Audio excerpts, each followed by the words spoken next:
Now, we're going to do some calculations on this experiment. Very popular question I've said to you already. Will you attend now to what I'm going to do? Now, please, you have an A4 pad and pen with you.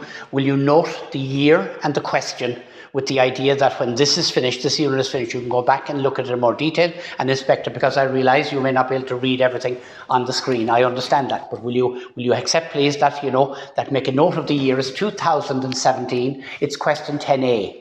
And I've picked this one firstly because it's not a mandatory category. It's not in section A, it's in section B.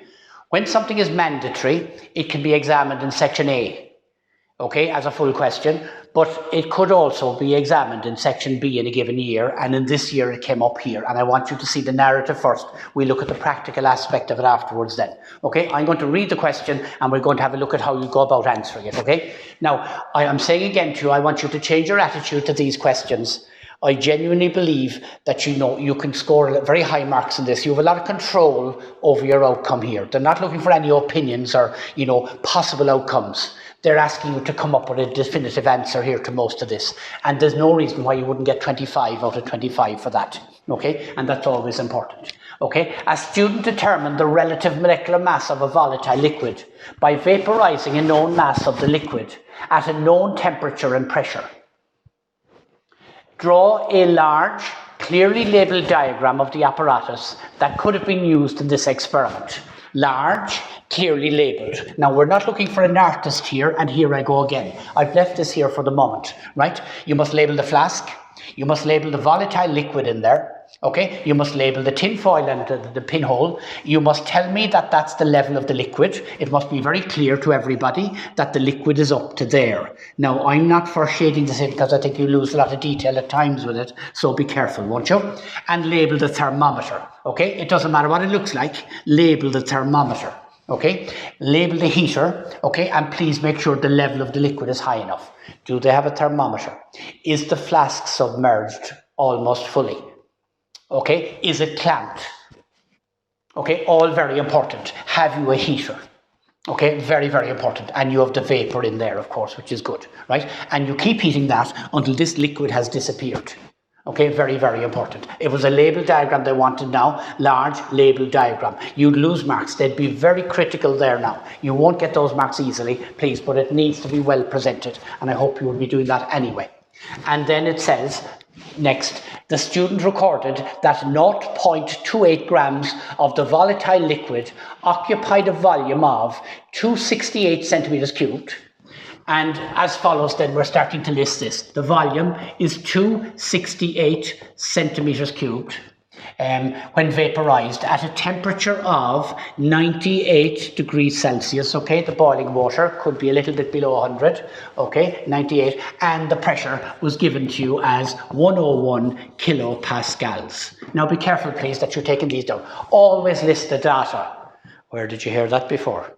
Okay, always list the data before you use it at all. Always list it, because you internalize it and you get an awareness of order of magnitude and units and all that if you do that. Okay, and I'm reminding you straight away now that R is available to you in the formula tables. Now, please go to your formula tables, find the page where it is, and be aware of that when you go into this section. Happy days when R would have been written along the bottom here, or the front of your paper. That's not necessarily the case anymore. They expect you to know where things are in the formula tables. Now, please, I don't want to go there now with you because it's a matter of you knowing yourself, okay? Your formula tables, please, you'll know. In the exam, you'd have page 79 opened anyway, the periodic table. But you want to know clearly where your units are and you go and work on them, okay? Now, I'm not going to go there, but I'm asking you to just be aware of that, please. All right, very good. So R comes out to be 8.31. That's metric. That's metric, okay? So they must be metric. Do I need to say any more to you? 268 by 10 to the power of minus 6 meters cubed. That's equal to 371 Kelvin. I had to add 273 to it. And this is, of course, 101,000 pascals. Some of you might like to write 10 to the power of 3 there. That's okay with me. The order of magnitude there is correct, and you have that. Also, PV equals nRT, so N equals PV over RT, and you go and solve for N. Okay, now please be careful. Pop all those figures in there. Evaluate the top line and show me the result. Evaluate the bottom line and show me the result. And then do your division. Please don't be using the memory in your calculator. Errors here are costly. And it doesn't reflect in any way on your chemistry. To be a shame. So please do it line by line so it is very clear what you're doing. And be sure you're going to get that, right? And so do you know what you're doing next then? That number of moles, I'm going to give it a 0.0123. I just made that up, okay? That many moles. 0.0123 moles has a mass of, and they gave it to us, 0.28 grams. So 1 mole has a mass of X grams. And you solve for X. And that would be what you're looking for, okay? That would be the value you want. There'd be nothing more to it, okay? Now, as it happens, if you want details, N came out to be 0.0087, okay? N came out to be 0.0087, etc. Okay, it came out. There's a few more digits on that. It came out to be that. That's going in there. And the value for your MR came out to be 31.9. MR 31.9, 32 grams they were accepting there, 32, okay? And that's exactly what you want. The mass of 1 mole is the relative molecular mass. You cross multiply, everybody? Am I insulting you all with that? Okay, just make sure, I don't care how you do it, as long as you get it right, but that's it. Now, that's the kernel of what you need to have there in terms of what's coming up in these sections and what you'll be expected to do. Now, how would that appear if it was an exam question then? In other words, if it was section A, if it was as an examined experiment rather than just a question. Here's 2012 and lots of diagrammatic illustration on it, okay? I'm going to read through it with you. Will you make a note, please? Question 3, 2012. And both methods are here because the syllabus allows you to do it by either method. I was alluding to them a while ago. I've shown you both pieces of apparatus now. Take a look at it for a moment. That's useful. There is the gas syringe inside in a steam jacket. And steam is constantly passing through that box. So any vapor in there is at 100 degrees or is at the temperature of the boiling water. And that's the plunger and there's the injected material going in with a syringe at the other end. Okay? And there's our method. Notice the level of the liquid is very high. Notice the thermometer loitering in there. Okay? There's a pinhole. You have to tell the examiner that. They won't be able to see it. And the tin foil is labelled, and the vapour is labelled, and the boiling water is labelled. Please, a label diagram means that. Give them plenty of detail. It cuts down on your narrative as well, and it makes the task much easier. Now, we'll take it that most of us are working with this particular apparatus, so can I stay with that for the moment if I can? There you are. The relative molecular mass of a volatile liquid can be found by means of a procedure involving the use of either apparatus A or apparatus B. You have a total choice. Now, that will always be the case for all mandatory experiments for leaving cert. When the word OR comes up for the experiments, it means it's R for you, the candidate. That's not true for other subjects now, like physics, but it's true for chemistry. Okay? If there's an R in there, it means you can have either. You do it by your chosen method, and it will always be an R on the paper. Okay, and that's very, very important that you'd be aware that you don't feel you need to know both of them. Okay, so if you've adopted that method, that's the one you're taking then. Give an example of a liquid suitable for use in this experiment. If you had read your mandatory list of experiments, you would see that propanone, that liquid was mentioned in the syllabus because that has a boiling point, I told you, in the mid-50s, and therefore it's very easy to vaporize. That's the main reason they're using it. They might ask you, could you use alcohol or something? You could. If it has a higher boiling point, it'll take longer to boil. If it is above 100 degrees, you have a problem. Okay? You can't use a water bath anymore because it won't vaporize at 100. You'd have to have boiling oil or something. Don't go there, okay? But just take it, will you please? It's one of these you have to take. Everybody should know it's propanone, I think, for just simplicity. Now it says, describe how 1, the mass, and 2, the volume of the vapor was measured. Now, folks, be clear on this. That will get you 9 marks, the mass, because there's more detail needed. And that will get you 6 marks for 15. Now, be careful with this, please. We need to know what we're doing. How do you get the mass? Now, you must be very clear. As to, the description of this is very poor. And here's a very common mistake. Weigh the flask and its attachments. Put some volatile liquid into it and weigh it again. Rubbish. Okay? That's not what you do. You basically weigh the flask and its attachments. You put volatile liquid into it and you vaporize the liquid until such time as you have a flask full of vapor. When there's no liquid left, only vapor, and then you weigh it again. And by subtraction, you get the mass of a flask full of vapor or the condensed liquid in there. Be careful with that one now, because you need to go to a bit of trouble to tell us how did you get the mass of the vapor. Okay, you got the empty flask, and then you set up an arrangement whereby, having boiled the volatile liquid for some time, you vaporized it until you had a flask full of vapor. You must be very clear that requires a bit of elaboration now, okay? And then you remove it from the boiling water, and the vapor in here will condense. You dry it and cool it and weigh it, and the difference is, of course, the mass of the flask full of vapor, okay? Very important that you're following that up and that you could use that. That's very good, okay? How do you get the volume? I've mentioned already to you. When you're finished the experiment, take this particular flask, remove the lid from it, fill it to overflowing with regular water, and pour the contents into a graduated cylinder and read the scale on the graduated cylinder, okay? That's exactly what you want for 6 marks. That's an easy 15 marks. Explain why the pressure of the vapor is the same as atmospheric pressure. Another year they'd ask you, how did you get the pressure of the vapor? And you'd say by measuring the atmospheric pressure, which happens to be the same. But why are they the same? The answer I've told you already is the pinhole ensures that the pressure inside the flask is equal to the pressure outside the flask. If it wasn't, the membrane here would either be pushed off or would collapse inwards, one or the other.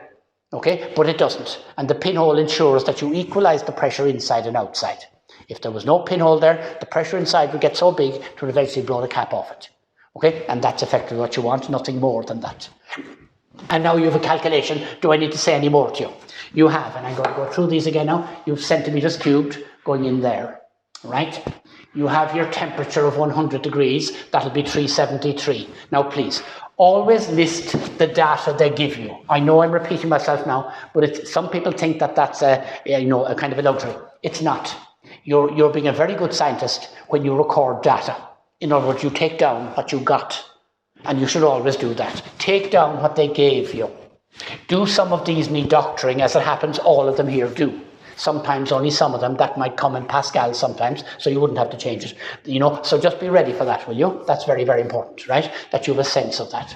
And so you have the 3 things there, okay? Pressure, temperature, and volume, and go and calculate N as before, right? And you know that the mass, the vapor, of that many grams of pure liquid occupies. They're giving you the grams, so there you go. When you've got the number of moles here, you were given the grams, and consequently you're asked to calculate the relative molecular mass. Now, how are you fixed with that? Do you think you're okay? Yeah, I'm going to come back on something now about this, because I'm looking for different ways that could be asked. Okay? Now, listen a moment, please. I'm going to go through this with you because I need you to recognize what's happening here. There's a distinct possibility that they could give you the relative molecular mass, okay, and they could end up asking you some question about the temperature rise or something like that. How would you be fixed? Okay, that you'd be working with here in this case. Okay, if they gave relative molecular mass, you'd have this. Okay, you'd have this. They'd have given you that in the question, and then, okay, consequently you could calculate the number of moles. I'm going to say that again to you now. If the student completed the experiment and got a relative molecular mass of 58 and got an answer of 58 degrees, got 58 grams, what am I saying? 1 grams. Having completed the experiment and done the calculations, this was the result they got.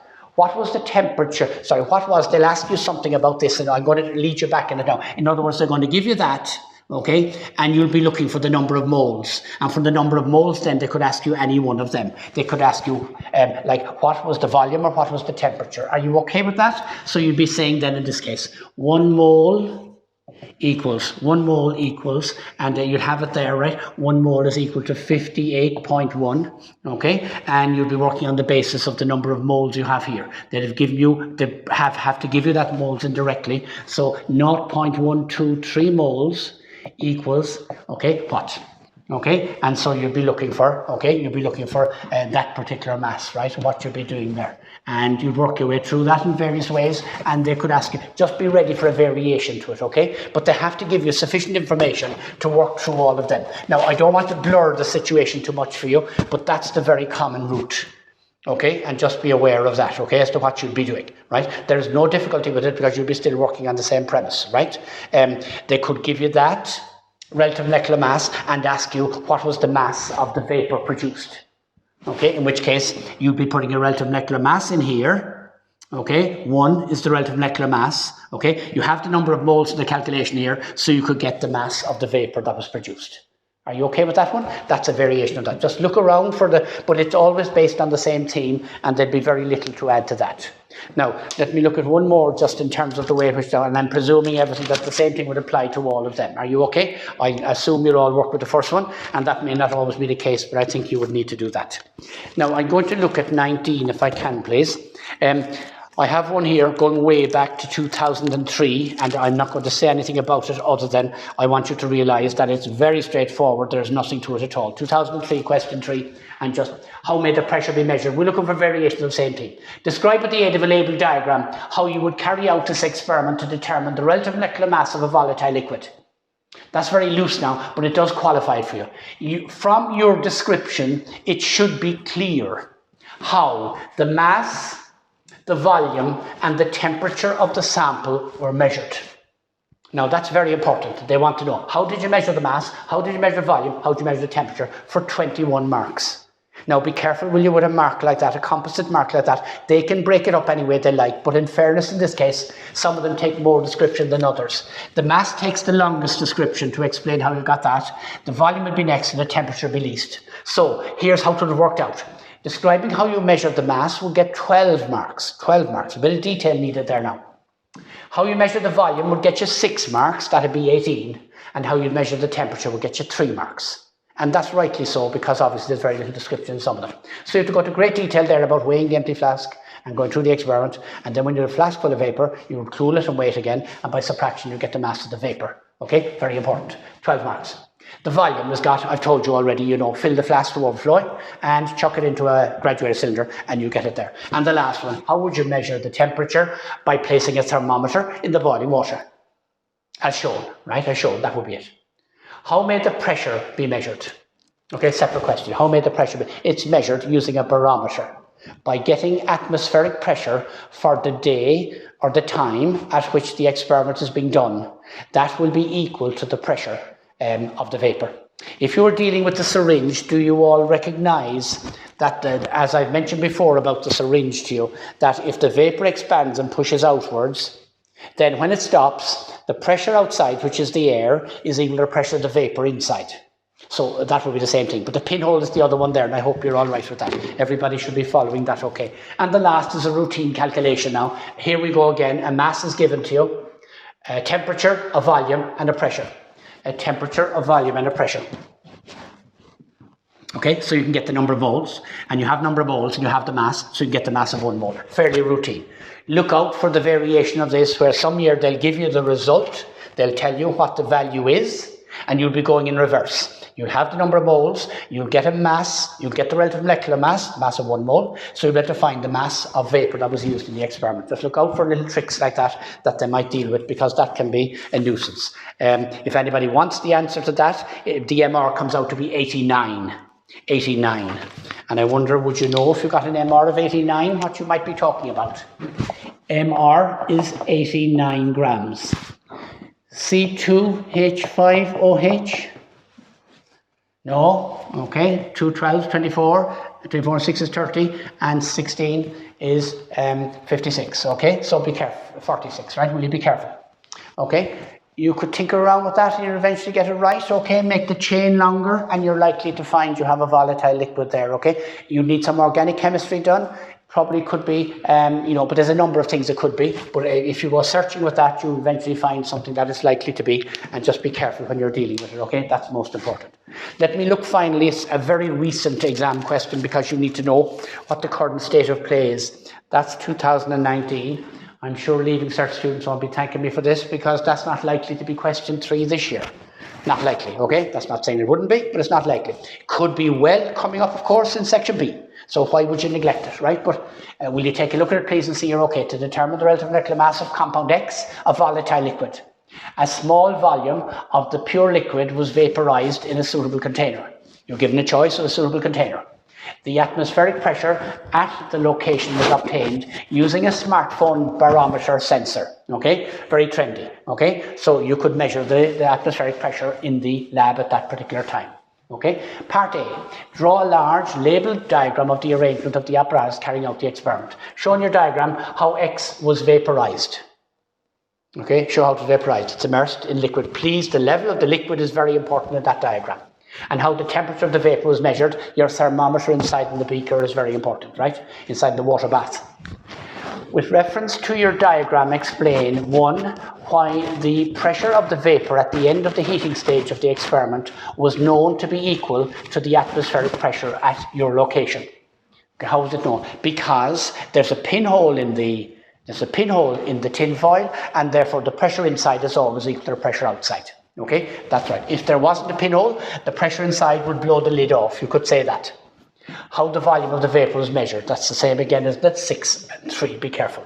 With reference to your diagram, describe how the mass of the vapor in the container at the end of the experiment of the heating stage was found. Now, please, a lot of people would lose those marks, because you tell me what you'd weigh at the beginning and tell me what you'd weigh at the end, but you wouldn't tell me what went on in between. You weigh this empty flask, and then you set up the apparatus shown in the diagram, which you should use because you've withdrawn already. I would then set up the arrangement shown, and I would proceed to heat the flask as shown until no liquid was left in the flask.